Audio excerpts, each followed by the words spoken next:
નમસ્તે વિદ્યાર્થી મિત્રો. આપણે ખોરાકમાં જુદા જુદા ખાદ્ય પદાર્થો લઈએ છીએ. આ ખાદ્ય પદાર્થો વનસ્પતિ અને પ્રાણીઓમાંથી મળે છે. અનાજ, કઠોળ અને લીલા શાકભાજીને રાંધીને આપણે જરૂરી વાનગીઓ બનાવીએ છીએ. ફળોને આપણે રાંધ્યા વિના સીધા જ ખાઈ શકીએ છીએ. કેટલાક ફળોને આપણે કોલ્ડ સ્ટોરેજમાં કે ફ્રીઝમાં લાંબા સમય સુધી સાચવીને તેનો આખા વર્ષ દરમિયાન ઉપયોગ કરીએ છીએ. ખાદ્ય પદાર્થોનું બગડવું એટલે શું? શું તમે ક્યારેય બગડેલો ખોરાક જોયો છે? જ્યારે ખોરાકને લાંબા સમય સુધી બહાર રાખવામાં આવે અથવા તેમાં જીવાણુઓ, બેક્ટેરિયા અને ફૂગ વધવા લાગે ત્યારે તેનો રંગ, ગંધ, સ્વાદ અને ગુણ બદલાઈ જાય છે. આવા ખોરાકને બગડેલો ખોરાક કહેવાય છે. ખોરાકને બગડવાના કારણો: 1. ખોરાક લાંબા સમય સુધી રાખવામાં આવે તો તે બગડી જાય છે. 2.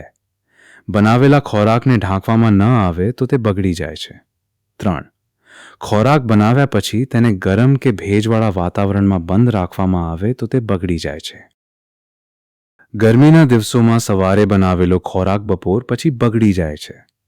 જેમ કે બટાકાનું શાક, દૂધમાંથી બનાવેલી પ્રવાહી વાનગી જેમ કે દૂધપાક, ફ્રૂટ સલાડ. કેટલાક ખોરાકને 2-3 દિવસ રાખતા તેના પર રૂ જેવા સફેદ તાંતણા જોવા મળે છે. ફૂગના લીધે આવું બને છે. બગડેલો કે વાસી ખોરાક ખાવાથી આપણે બીમાર પડીએ છીએ. તેથી આવો ખોરાક આપણે ખાવો જોઈએ નહીં. ખોરાકનું બગડવું અને ખોરાકનો બગાડ બંને અલગ અલગ બાબત છે. ઘણીવાર આપણે ખોરાકનો બગાડ કરીએ છીએ. વધુ પડતો ખોરાક થાળીમાં લઈને એઠું છોડી દઈએ છીએ. લગ્ન પ્રસંગો કે જાહેર જમણવારના પ્રસંગોમાં ખોરાકનો બગાડ વધુ પ્રમાણમાં થતો જોવા મળે છે.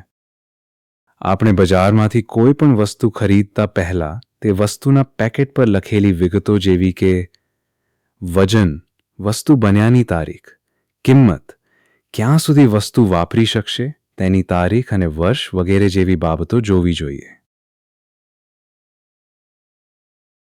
વસ્તુ ખરીદ્યા પછી તેનું બિલ લેવાનો પણ આગ્રહ રાખવો જોઈએ.